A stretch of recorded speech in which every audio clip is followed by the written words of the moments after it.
Kristus datang, akhir zaman, pengadilan terakhir terjadi, kemudian hidup kekal. Inti-inti kesimpulannya. Ada 7 kesimpulan yang dapat kita jadikan sebagai poin-poin obrolan kita. Apakah benar bahwa Kristus akan kembali? Jawaban ini dapat kita lihat dari lex credendi, lex orandi. Kalau ini ranahnya adalah ranah iman, maka kita pun menjawab dalam hal ilmu iman. Lex orandi, lex credendi, atau dibalik sama saja, lex credendi, lex orandi. Kalau diterjemahkan harafiah, hukum iman, hukum doa. Maksudnya apa? Ini suatu kata-kata dalam khasanah gerejawi zaman kuno, lex credendi, lex orandi itu artinya yang kita doakan itulah yang kita imani. Jadi kalau kita berdoa mengucapkan sesuatu itulah yang kita imani. Dan ini konteksnya adalah liturgi. Artinya apa? Di dalam liturgi gereja Katolik itu meyakini sesuatu. Maka di dalam liturginya mengucapkan ini dan itu seperti yang diyakini. Nah itu konteksnya. Maka kalau kita bertanya benar apa enggak? Nah lihat saja. Dalam teks-teks liturginya seperti itu atau enggak? Hal pertama yang dapat kita lihat adalah credo. Di dalam credo bunyinya seperti ini. Passus et sepultus est, et resurrexit tertia die, secundum scripturas, et ascendit in caelum, sedet ad dexteram Patris. Lalu bagian selanjutnya, perhatikan yang ada cetak warna kuning, et iterum venturus est cum gloria, judicare vivos et mortuos. Nah yang bagian saya cetak warna kuning itu venturus est cum gloria. Terjemahnya dalam bahasa Indonesia seperti ini. Ini aku percaya dalam syahadat yang selalu dinyanyikan dalam bahasa Latin. Sayangnya memang sekarang nggak dinyanyikan lagi dan ini merupakan syahadat Nikea Konstantinopel. Yang berbunyi venturus est cum gloria terjemahannya kembali dengan mulia. Akan datang kembali cum dengan gloria, kemuliaan. Kenapa ada penegasan cum gloria dengan kemuliaan? Karena yang kedatangan pertama, kita tahu kedatangan pertama adalah Natal 2000 tahun yang lalu, itu bukan cum gloria, tapi dengan kesederhanaan, kenosis. Ia mengosongkan diri, mengambil rupa seorang hamba. Nah, kedatangan yang kedua ini berbeda. Maka di dalam kredo atau aku percaya gereja Katolik berbunyi dengan satu penegasan cum gloria. Supaya kita tahu bedanya dengan kedatangan yang pertama. Berarti ketika kita mengucapkan syahadat kita, merayakannya di dalam liturgi, kita sedang meyakini apa yang kita ucapkan itu karena lex credendi, lex orandi. Lex orandi, lex credendi. Ini credo. Yang kedua di dalam anamnesis. Dalam anamnesis bahasa Latin berbunyi seperti ini. Mysterium Fidei, mortem tuam annunciamus Domine, et tuam resurrectionem confitemur donec venias. Mortem tuam annunciamus Domine, dan seterusnya. Itu ada lagunya seperti itu. Sayangnya memang banyak yang lupa lagu-lagu seperti ini. Ini kalau diterjemahkan dalam bahasa Indonesia harafiah, yang harafiah ya. Ini saya terjemahkan harafiah. Mortem tuam, wafatmu, annunciamus, kami wartakan, Domine ya Tuhan. Wafatmu kami wartakan. Tuam resurrectionem, kebangkitanmu, confitemur, kami yakini, kami percaya. Kemudian donec venies itu artinya sampai engkau datang kembali. Berarti di dalam anamnesis, Mysterium Fidei ini, gereja Katolik meyakini bahwa Sang Kristus akan datang kembali. Kalau kita melihat liturgi gereja Katolik, lex credendi, lex orandi, benar Kristus akan datang. Dan itu ditegaskan dengan sangat dalam credo, ditegaskan dalam anamnesis Mysterium Fidei. Kebenaran di sini artinya kebenaran iman. Karena kebenaran itu macam-macam, ada kebenaran matematis, kebenaran saintis, saintifik, ada kebenaran iman. Jadi kita sedang bicara mengenai kebenaran iman. Maka alat ukurnya seperti dia benar, itu yang diyakini. Apa yang akan terjadi ketika Kristus kembali? Ini pertanyaan kedua. Kan Kristus akan kembali, terus ngapain sih? Kalau yang pertama kurang lebih kita kan jelas ya menebus dosa manusia. Ya boleh dikatakan ringkasnya seperti itu. Tapi yang kedua apa yang akan terjadi? Yang akan terjadi pada kedatangan Kristus yang kedua itu 3 hal, 1 peristiwa. Apa maksudnya? 3 hal yang terjadi itu 3 in 1 itu adalah yang pertama parousia. Parousia ini bahasa Yunani artinya kedatangan Kristus. Parousia itu kedatangan, adventus juga bisa dalam bahasa Latin, tapi ini jangan dikacaukan dengan Advent dalam arti persiapan Natal ya. Ini parusia kedatangan dalam makna second coming, kedatangan kedua. Kemudian yang kedua, akhir zaman. Akhir zaman dalam bahasa sehari-hari namanya kiamat. Dan yang ketiga, pengadilan terakhir. Berarti tiga hal ini 3-in-1. Satu peristiwa, tapi ada tiga hal yang terjadi dalam satu peristiwa itu. Ini terjadinya berbarengan. Maka kalau kita ngomong tentang Kristus yang datang kedua, kita ngomong tentang akhir zaman alias hari kiamat, kita ngomong juga dengan pengadilan terakhir. Ini satu kali bruk langsung. Kristus datang, akhir zaman, pengadilan terakhir terjadi, kemudian hidup kekal. Mengenai akhir zaman dan parusia akan nanti satu paket kita obrolkan. Mengenai pengadilan terakhir, saya sudah pernah ngobrol. Jadi kalau mau nonton, ini saya promosi dulu dong. Like, subscribe. Jadi nanti bisa dibuka channelnya YouTube Katkit, Katekesi sedikit mengenai rute orang mati. Saya sudah bicara mengenai pengadilan terakhir. Dan ini tidak akan kita bicarakan karena bukan tema kita. Kita akan lebih fokus pada parusia dan akhir zaman itu. Ini beberapa kesimpulan di bagian akhir yang sekarang saya taruh di bagian awal. Sehingga kalau Anda ada keperluan lain setelah mendengarkan 7 kesimpulan ini, Anda bisa mematikan, kemudian Anda bisa pergi atau makan malam atau apapun. Tetapi nanti kalau mau mengikuti pendalamannya, ini masih Anda bisa ikuti. Tapi seandainya mau pergi lebih dulu, kan ini sudah dapat inti-inti kesimpulannya. Ada 7 kesimpulan yang dapat kita jadikan sebagai poin-poin obrolan kita. Yang pertama, kedatangan Kristus dalam kemuliaan pasti terjadi. Jadi itu suatu kepastian. Karena ada landasan Alkitabiahnya sebagai firman Tuhan yang tertulis, dan ada landasan ajaran gereja sebagai magisterium yang menafsirkan isi Alkitab dan tradisi suci. Ingat bahwa kedatangan kali ini dalam kemuliaan. Ini harus ingat baik-baik. Yang kedua, kedatangan Kristus sama dengan hari kiamat, sama dengan hari terakhir. 3-in-1 tadi. 3 hal dalam satu peristiwa. Ini suatu kebenaran yang juga dinyatakan di dalam ajaran gereja yang berbasis pada tradisi suci dan Alkitab suci. Poin yang ketiga, kita tidak tahu waktunya. Jadi kita tidak tahu waktunya. Sangat jelas dan diulang beberapa kali bahwa baginda kita, junjungan kita Sang Kristus mengulang bahwa kamu tidak tahu waktunya. Itu poin yang ketiga. Poin yang keempat, kedatangan Kristus dalam kemuliaan itu terjadi secara publik. Artinya dialami, terlihat oleh semua orang. Dan itu juga jelas. Ada nas yang mengatakan orang melihat tandanya dan orang mengalaminya. Melihat anak manusia yang datang dalam kemuliaan. Karena apa?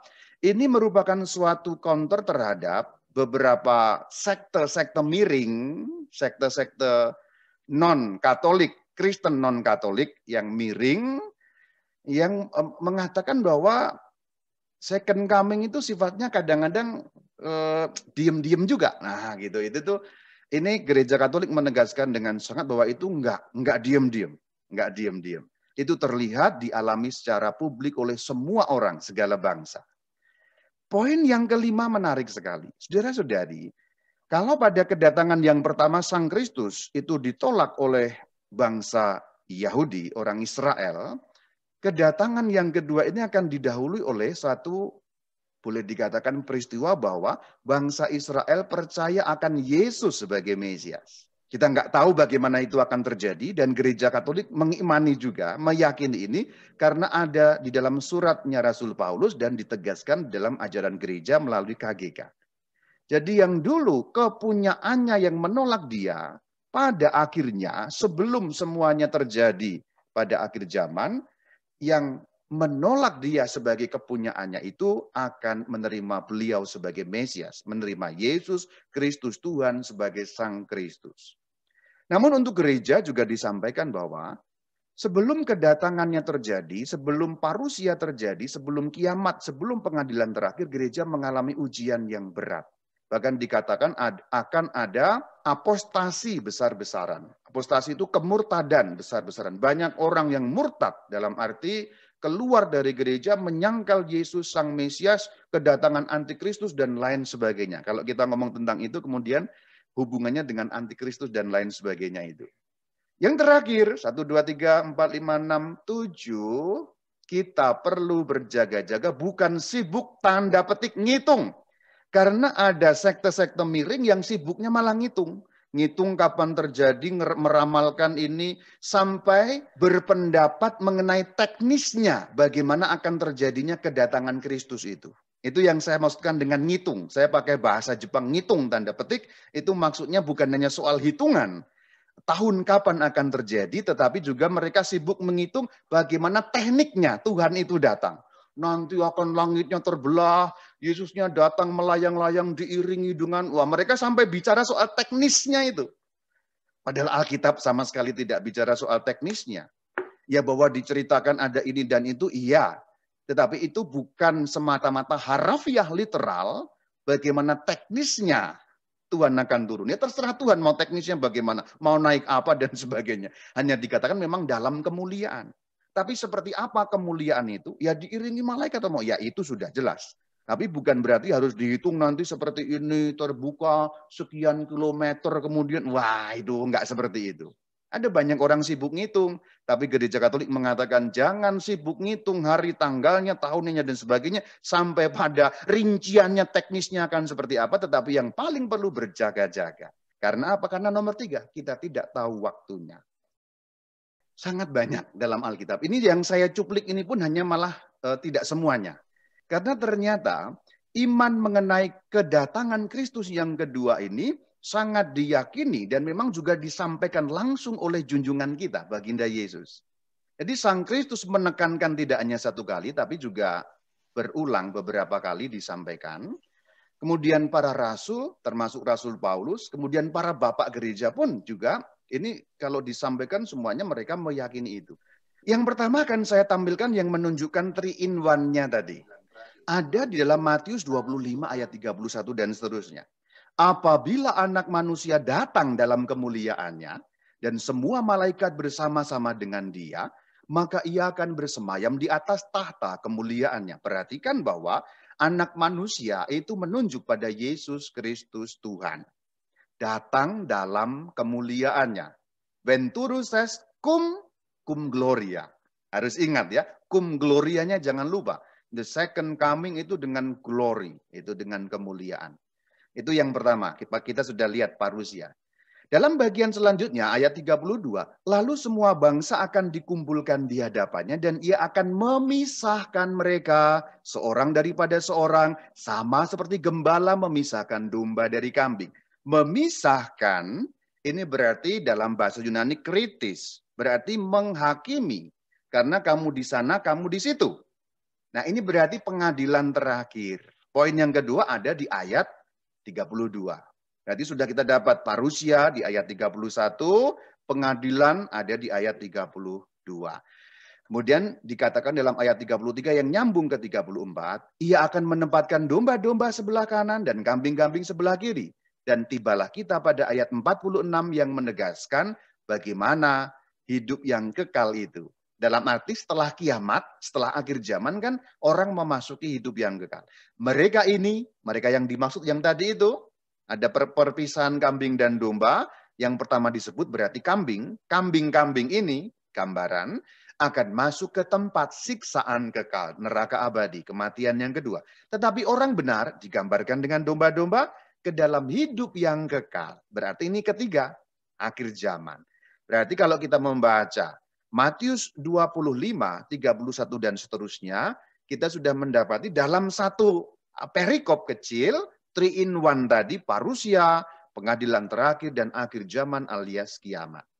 Tapi kalau kita lihat rincian-rincian kecil sebagai ayat-ayat pendukung pun tidak sedikit juga. Matius 24 ayat 30 juga bicara seperti itu. Ini yang saya katakan sebagai kesimpulan di awal tadi, itu akan tampak. Berarti parusia terjadi secara publik. Semua orang lihat, semua orang tahu, semua orang menyadari dan mengalami. Sifatnya bukan klandestin atau sifatnya bersifat rahasia, diam-diam, tidak. Tapi semua orang akan tahu. Pertanyaannya yang timbul dari persoalan ini adalah, Romo kalau bumi itu bulat, Yesusnya akan ada di mana sehingga semua orang tahu? Enggak tahu. Itu teknis. Biar Tuhan yang memikirkan teknis seperti itu. Ngapain kita mikirin teknis seperti itu? Itu pertanyaan menarik memang. Itu menggugah rasa ingin tahu kita. Tapi hal-hal yang teknis itu mungkin untuk kita sulit dipecahkan dengan kemampuan saintifik kita yang terbatas. Maka itu biarlah menjadi urusan Tuhan, karena hal-hal yang bersifat teknis seperti itu kan memang kita juga kadang tidak menjangkau akan seperti apa. Tapi Tuhan tahu caranya. Ini persoalan loh. Untuk seorang berpikir saintifik memang persoalan. Kalau bumi itu bulat, kalau sekarang Tuhan menampakkan diri di sini di Indonesia, bukankah di New York sana nggak kelihatan rombongannya bulat? Ya memang betul. Tapi entah bagaimana ya nanti akan terlihat oleh semua orang. Perhatikan Matius 24:30. Pada waktu itu akan tampak tanda Anak Manusia di langit. Berarti di langit akan tampak entah bagaimana. Dan semua bangsa, perhatikan, semua bangsa, berarti semua manusia di bumi akan meratap, dan mereka yang dimaksud acuannya pada mana? Semua bangsa, berarti semua orang akan melihat Anak Manusia itu datang di atas awan-awan di langit dengan segala kekuasaan dan kemuliaannya. Berarti kalau kita menyimpulkan dari Matius 24 ayat 31, memang betul Anak Manusia datang dengan kemuliaannya, itu betul. Nomor 2, akan dialami atau dilihat oleh semua orang dan didahului dengan tanda yang tampak di langit.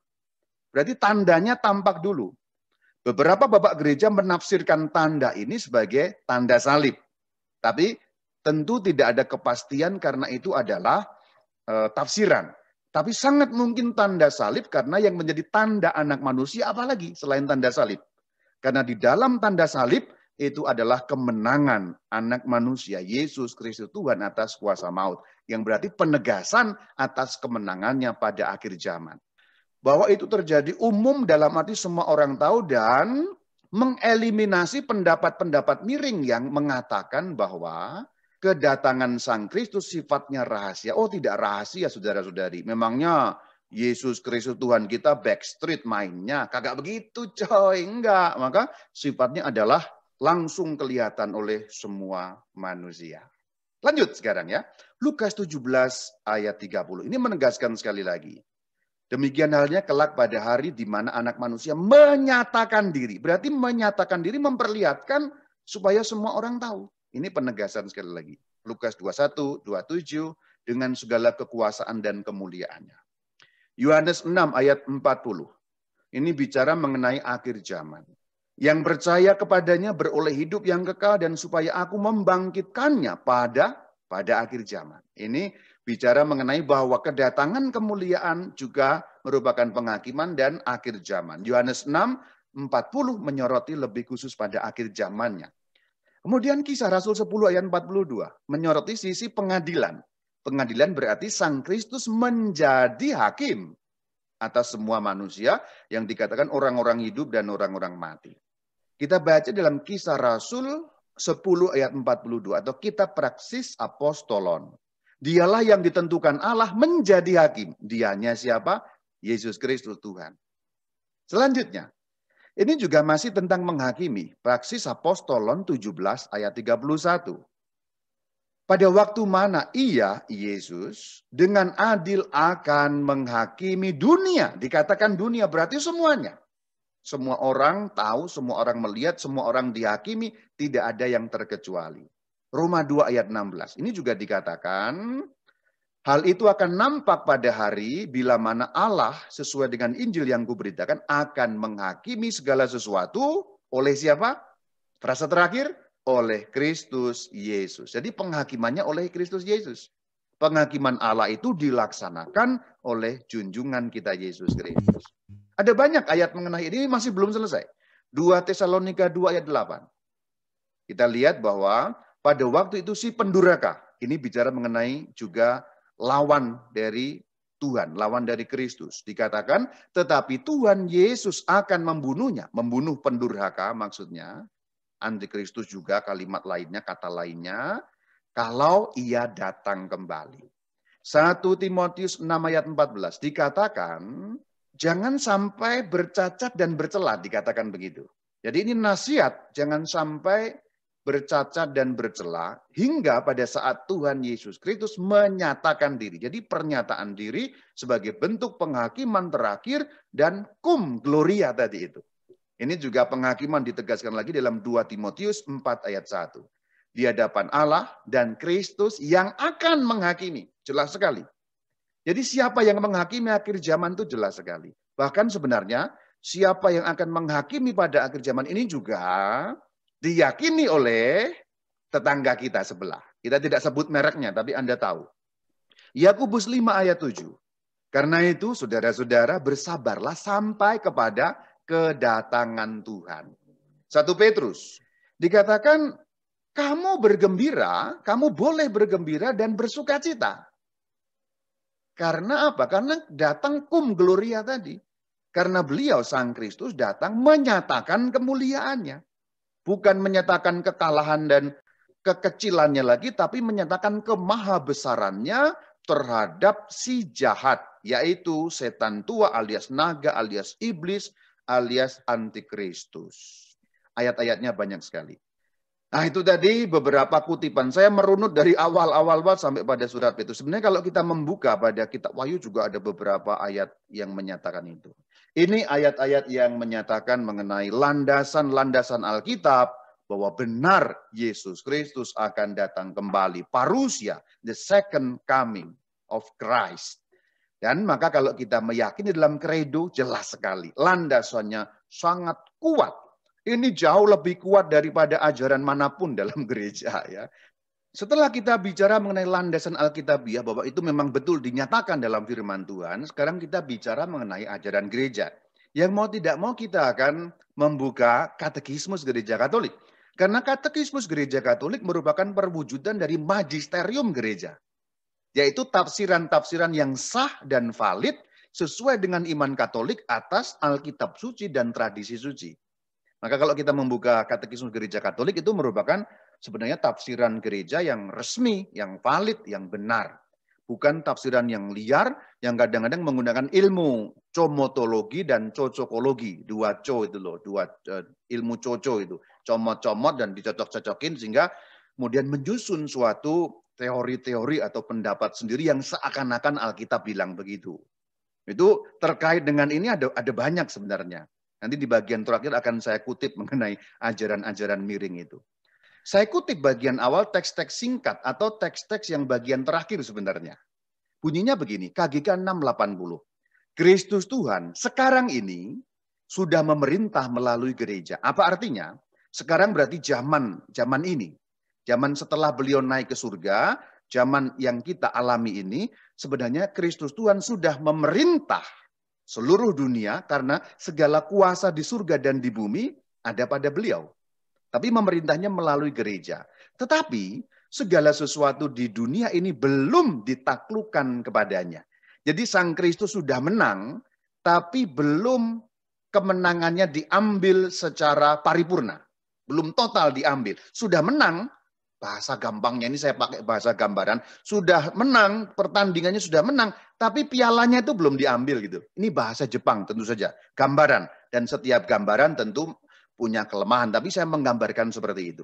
Kerajaan Kristus baru akan menang sesudah serangan terakhir kekuatan-kekuatan jahat. Karena kekuatan-kekuatan jahat masih akan mengumpulkan segala daya-daya mereka.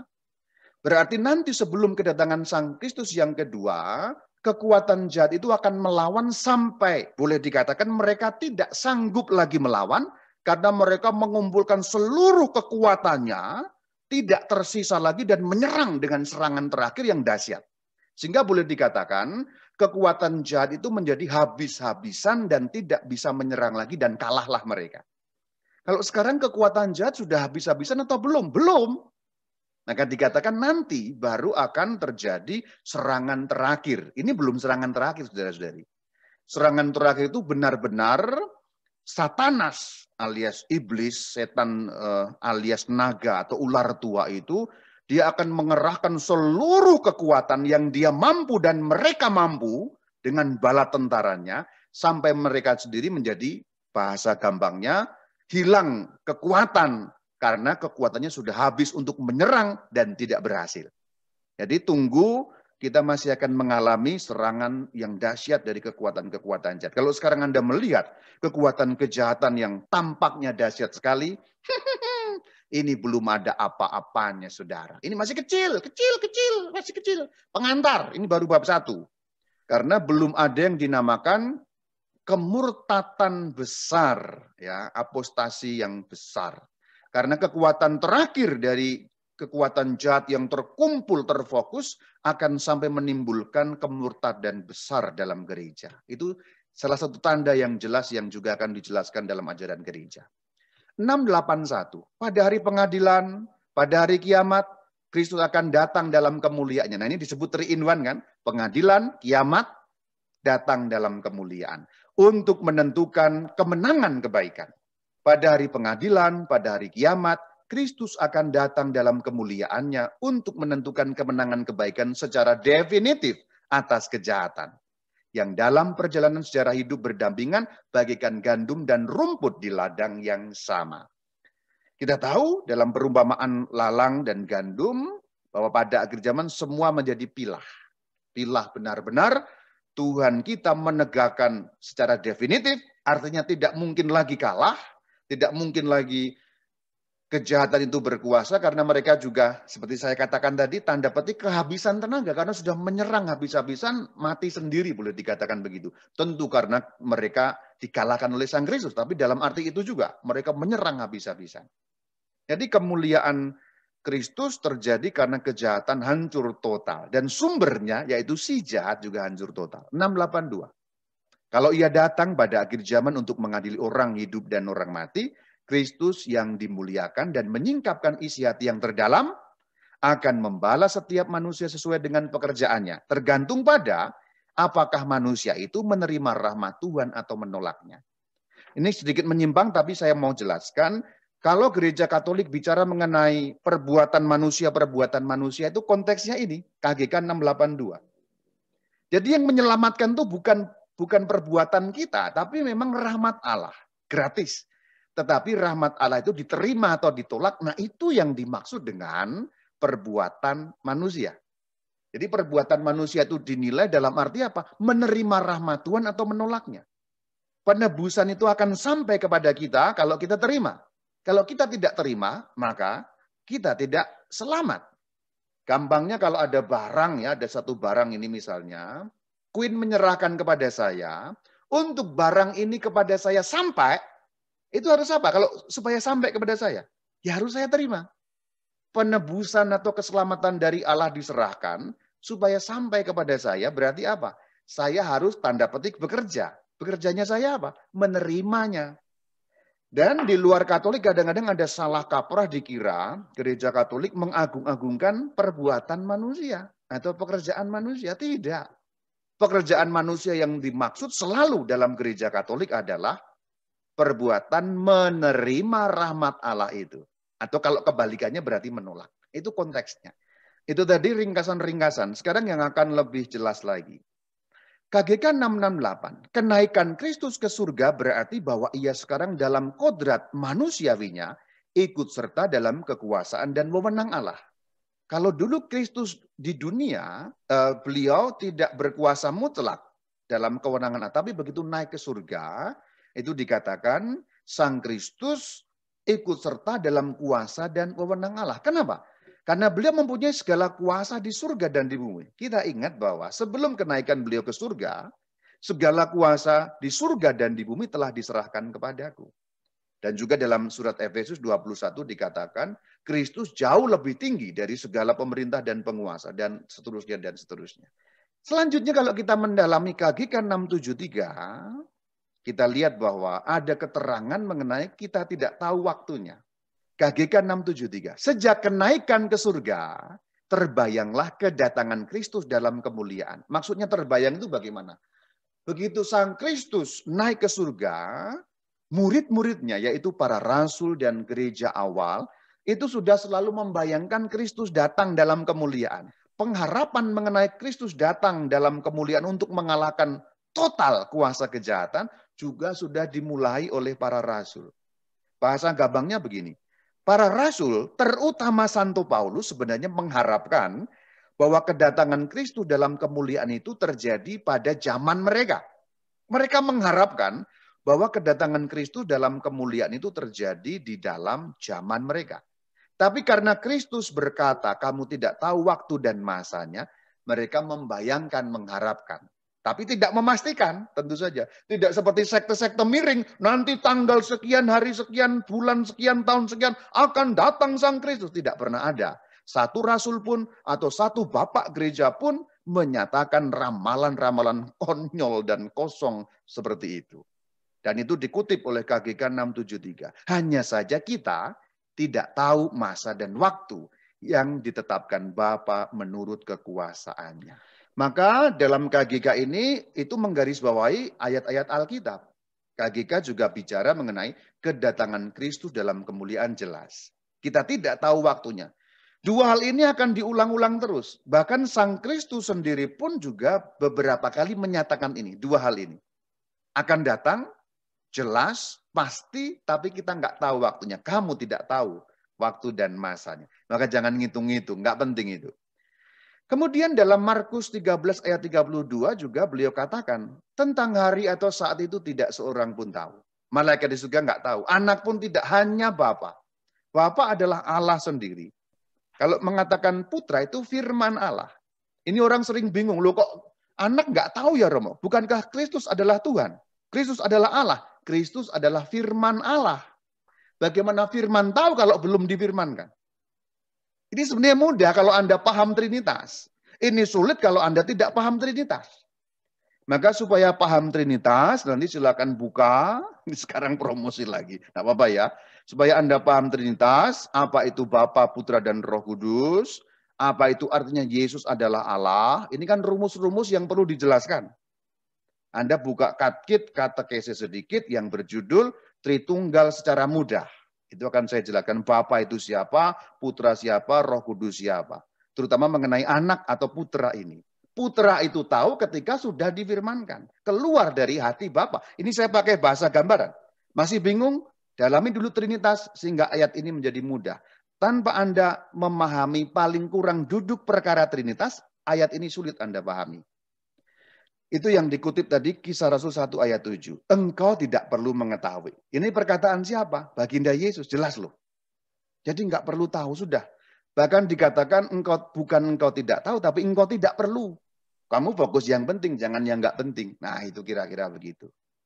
Kemudian dalam KGK 673 juga dijelaskan seperti ini, masih lanjutan tadi itu.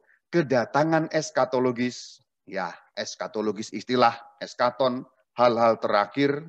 Ya logos, ya ilmu atau paham, berarti kedatangan yang nanti akhir, itu maksudnya begitu. Kedatangan terakhir, kedatangan zaman akhir, kedatangan akhir zaman, dapat terjadi setiap saat. Dikatakan dapat terjadi setiap saat. Meskipun ia dan ujian di waktu terakhir yang harus mendahului kedatangan itu masih ditahan. Jadi bisa terjadi setiap saat, tetapi ada tanda-tanda dan juga ada ujian terakhir sebelum kedatangan itu. Jadi kita tidak tahu persis, tapi toh ada semacam gejala-gejalanya. Tapi gejala-gejala itu juga bukan berarti kita bisa menebak akan persisnya. Nah, yang akan kita perlukan sebenarnya apa? Matius 24 ayat 44. Sebab itu hendaklah kamu siap sedia. Anak manusia datang saat yang tidak kamu duga. Ini yang diperlukan. 1 Tesalonika 5 ayat 1 dan 2 juga berkata seperti itu. Zaman dan masa tak perlu kutuliskan, kata Rasul Paulus. Kamu sendiri tahu benar-benar.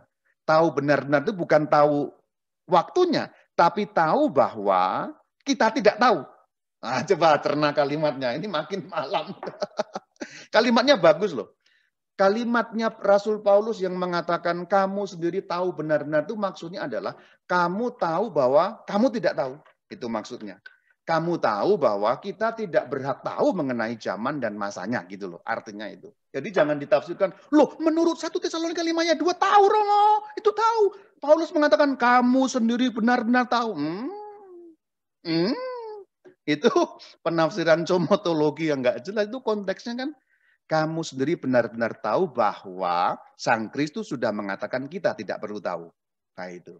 Loh kok nggak perlu tahu? Ya bebas dong. Tuhan itu kan kadang-kadang ngasih sesuatu kepada kita yang perlu kita tahu. Sesekali beliau nggak ngasih tahu, ya sudah gitu. Ya sudah, memang keputusannya begitu, ya sudah gitu. Hari Tuhan datang seperti pencuri. Pencuri kan nggak pakai pengumuman. Memangnya ada pencuri SMS Anda dulu, WhatsApp, bro, Bayu, saya nanti nyolong ya, kagak ada bro. Nah ini gambarannya.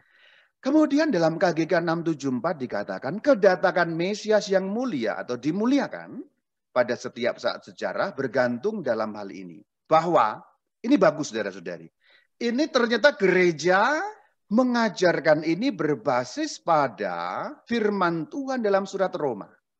Dikatakan bahwa ia yang dimaksud adalah Sang Kristus diakui oleh seluruh Israel. Dalam bahasa gampang, peristiwa ini akan mendahului parusia. Nanti sebelum kedatangan Kristus yang kedua, miliknya yang menolak dia pada kedatangan pertama itu akan mengakui, dalam arti menerima beliau sebagai Mesias. Berarti orang Yahudi yang dulu pada kedatangan pertama menolak beliau, nanti sebelum kedatangan yang kedua akan mengakui, menerima beliau Yesus Kristus junjungan kita sebagai Mesias. Ini salah satu tanda yang diuraikan dalam Alkitab yang juga diajarkan oleh gereja Katolik. Ini jarang diomongkan memang, bagian ini. Bagian ini jarang diomongkan, orang hanya bicara mengenai tanda-tanda langit, apa gempa bumi, itu yang sering diomongkan. Kita fokus pada gempa. Itu nggak usah nunggu second coming juga gempa sudah. Kalau hanya seperti itu. Ada bagian spiritual yang penting yang terlewatkan dalam pembacaan mengenai parusia the second coming. Bahwa miliknya, yaitu domba-domba aslinya, tanda petik asli yang awal ya, bangsa Israel yang dulu menolak beliau pada kedatangannya yang pertama akan menerimanya sebagai Mesias pada kedatangan yang kedua atau sebelum atau mendahului kedatangan yang kedua itu. Tugasnya apa Romo? Semua orang Yahudi jadi Kristen. Ini bahasa gampangnya ya. Ini bahasa gampang, tapi jangan dibayangkan persis berarti mereka semua kemudian dibaptis masuk gereja. Teknisnya kita tidak tahu, pengakuannya itu seperti apa, tapi bahwa poinnya bukan mereka menjadi Kristen atau apapun, itu kan soal agama, soal manusiawi ya. Tapi mereka mengakui Yesus sebagai Mesias, itu poinnya. Saya tadi kan membahasakan dalam bahasa gampang. Tapi kalau dalam bahasa gampang itu jangan dicerna begitu saja, seakan-akan semudah itu. Bahasa gampang itu juga punya kelemahan. Bahasa Jepang alias jelas dan gampang yang sering saya ungkapkan, itu membantu duduk perkara. Tapi selalu saja kurang kaya, dalam arti substansi-substansi tertentu mungkin ada yang terlewatkan.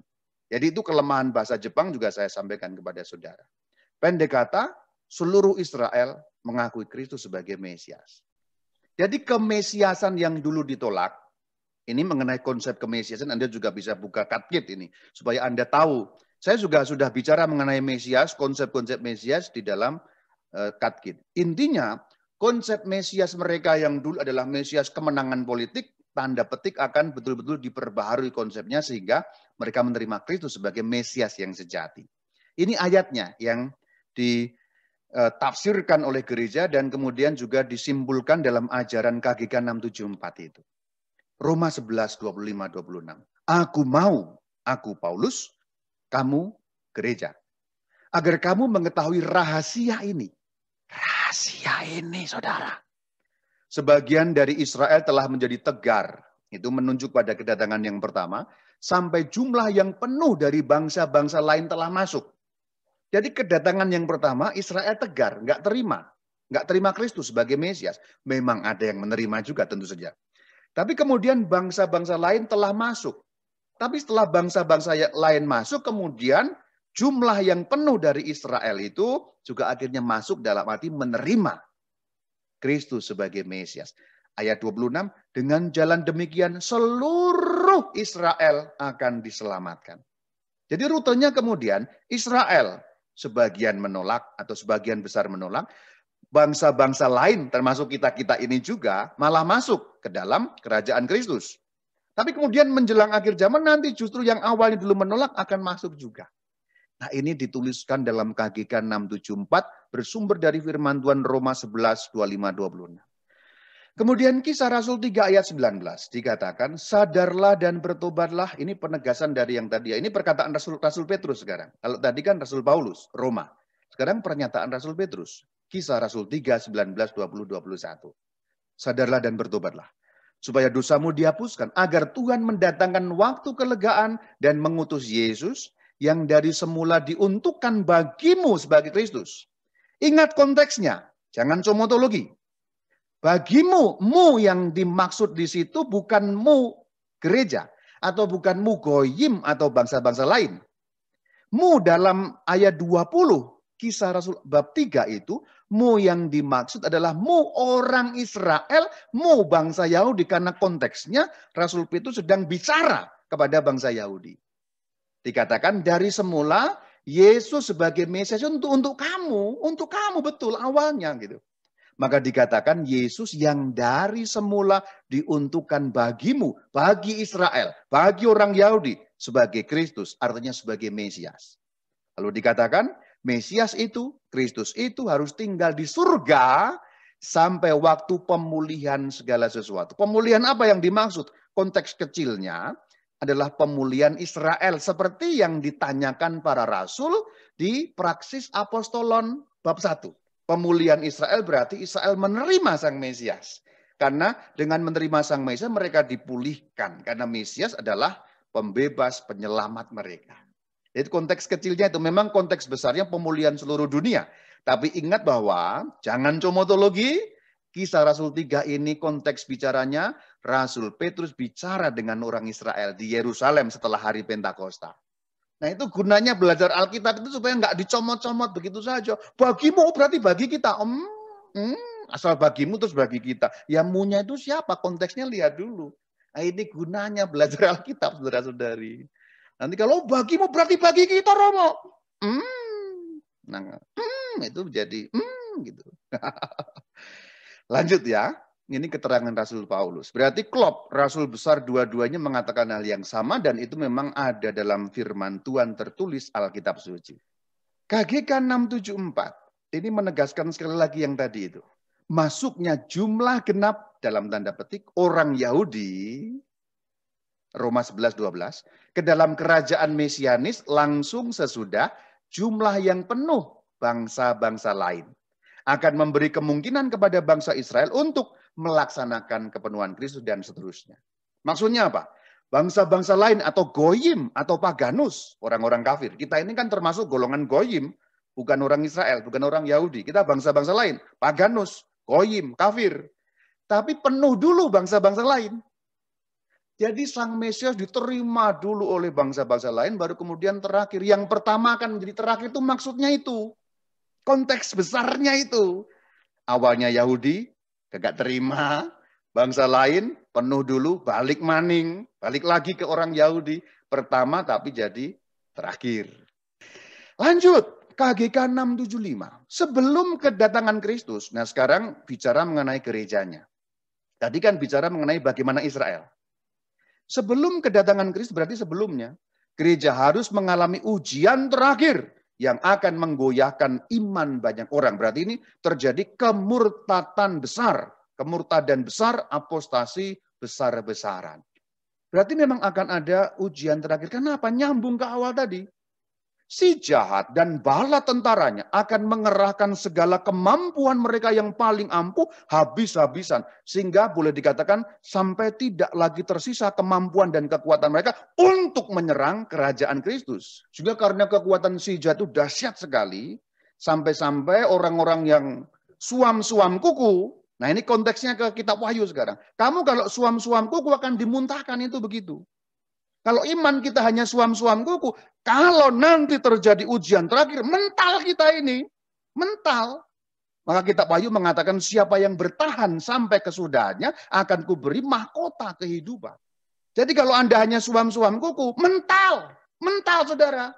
Karena akan terjadi kegoyahan iman banyak orang. Wah nakut-nakutin Romo ini. Loh tidak, orang ini nubuat ini. Dan ini digarisbawahi dalam ajaran gereja. Magisteriumnya jelas mengenai ini. Kalau saya mengatakan ini kan Anda bisa mengecek semuanya gitu ya. Jadi juga jangan selalu langsung percaya omongan saya kan. Cek saja. KGK bilang apa, magisteriumnya, Alkitab bilang apa. Dan kalau perlu dicek dalam tradisi para bapak gereja. Ini ayatnya. Tadi yang dikatakan gereja ini ayatnya adalah 24 dalam Injil Matius. Matius 24 ayat 11-12. Banyak nabi palsu akan muncul. Menyesatkan banyak orang.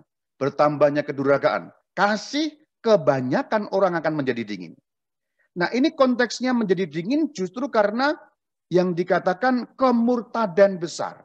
Kitab Wahyu hanya mengatakan suam-suam kuku. Suam-suam kuku itu tidak panas, tidak dingin. Itu saja dimuntahkan. Ini ekstrim. Dalam Matius 24 ayat 12, ini ekstrim.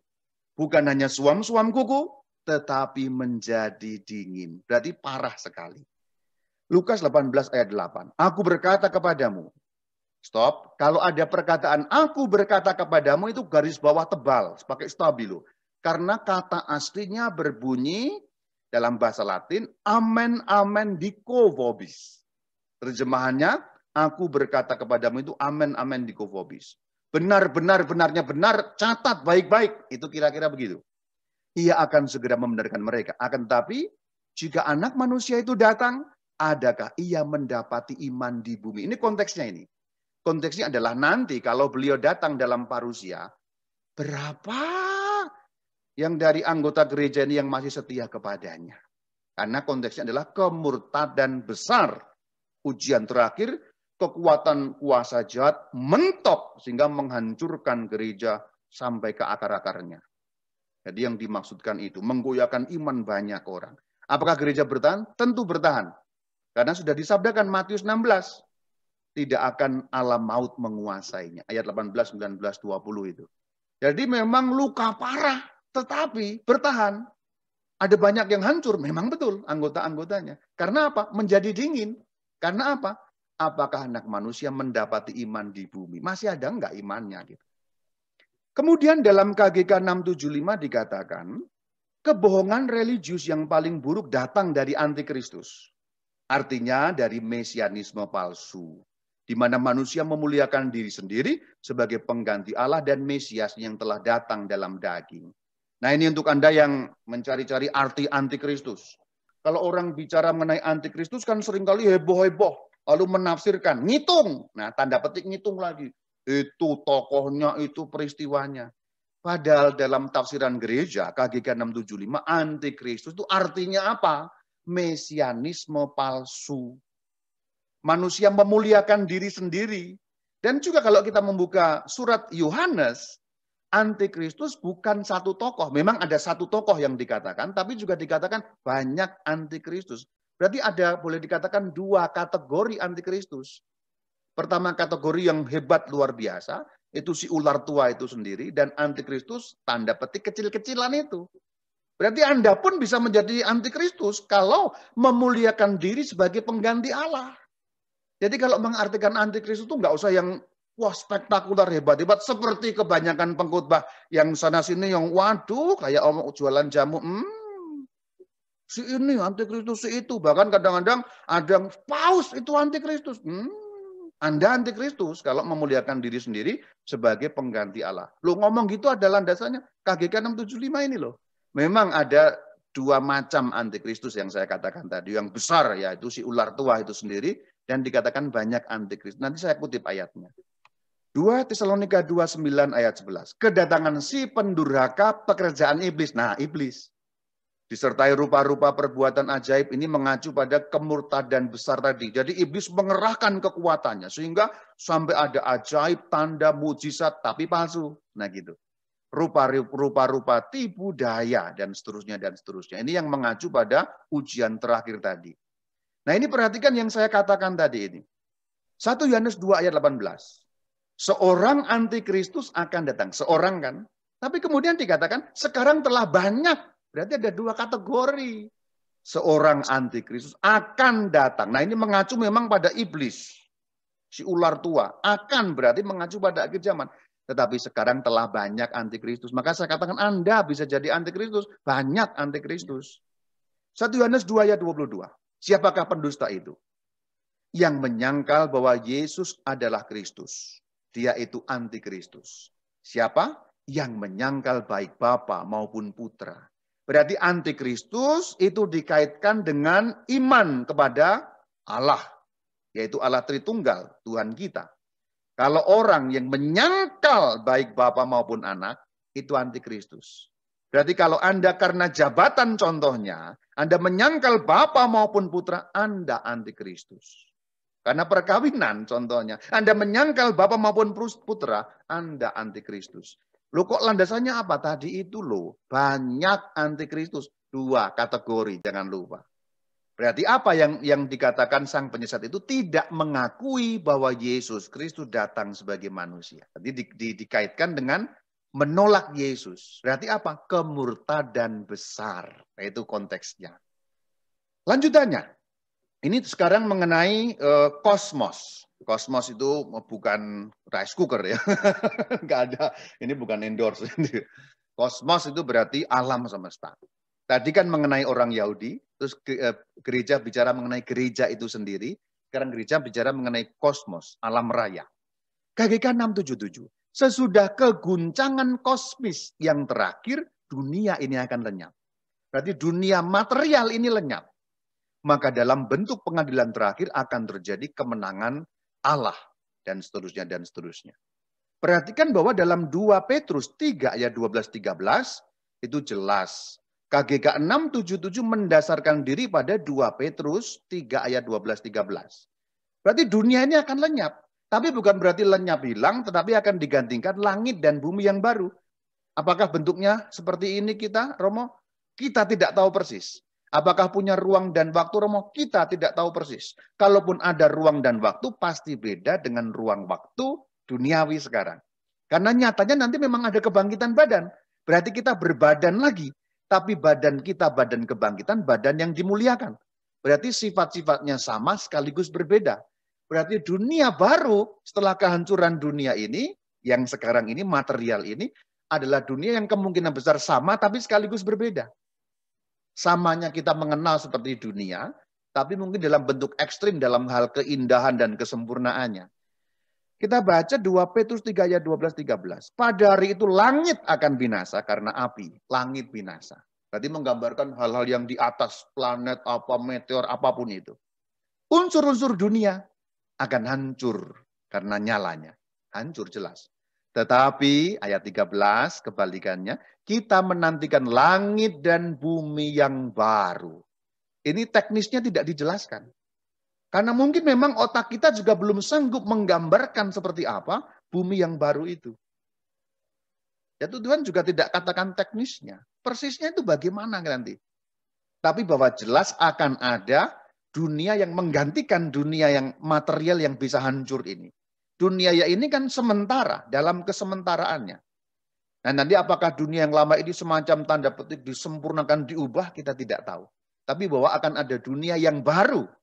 Yang boleh jadi sifat-sifatnya ada yang sama, tapi dalam bentuk kesempurnaannya. Itu sudah selesai ajaran gereja seperti itu. Kalau masih mau, bagian terakhir mungkin sekitar 10 menit, saya bisa menjelaskan ajaran sekte-sekte miring. Iya, ini saya beri istilah miring. Kenapa ya? Karena kalau obrolan sehari-hari kan kita biasa ngomong itu otaknya miring. Gitu. Ini sekte-sekte miring itu juga otaknya miring. Mohon maaf ya, memang itu kenyataannya gitu.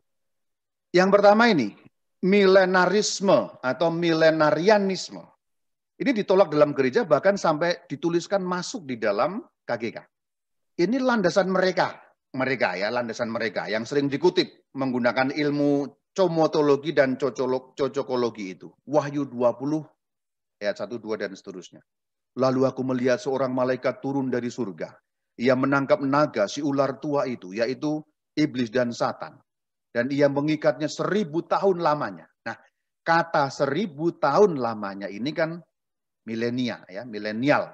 Maka alirannya atau pahamnya disebut milenarianisme.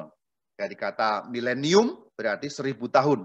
Anak milenial, anak yang melewati batas waktu 1000 tahun. Saya ini milenial. Karena saya mengalami pindahnya tahun 2000 itu, pindah milenium. Jadi kalau Anda yang lahir 80-an, 90-an itu milenium.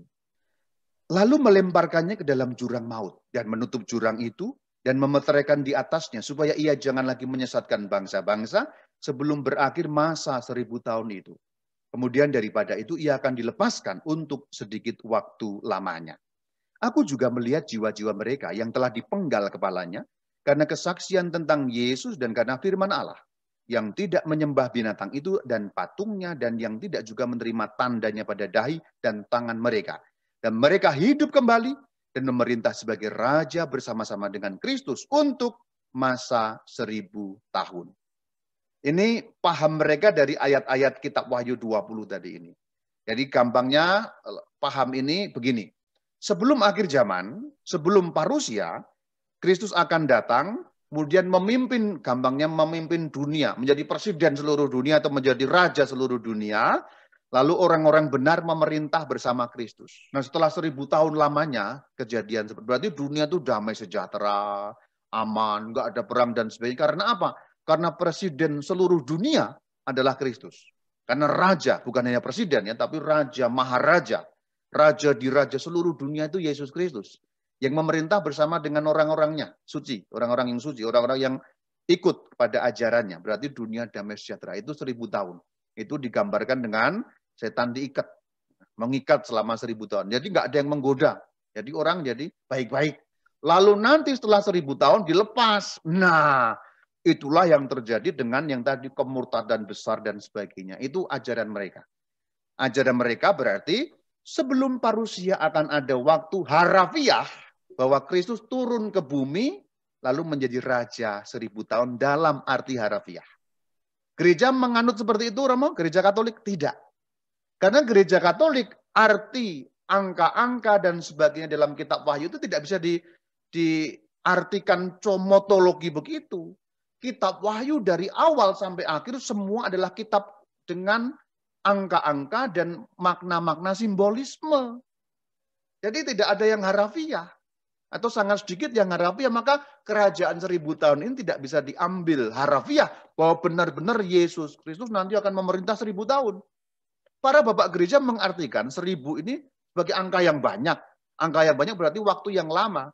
Waktu yang lama di mana akan ada kebaikan, tapi juga nanti akan ada kemurtadan setelah itu.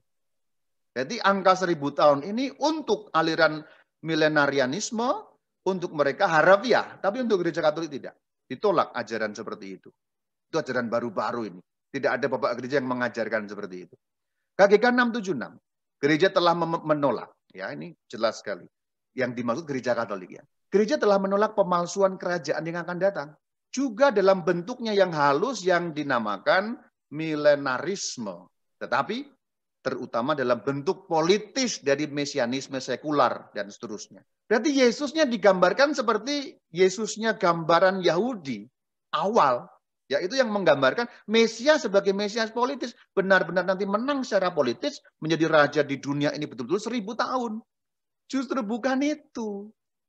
Kalau ini kita lanjutkan juga nyambung dengan kitab-kitab Injil justru menjadi jelas. Engkau memikirkan yang bukan dipikirkan manusia.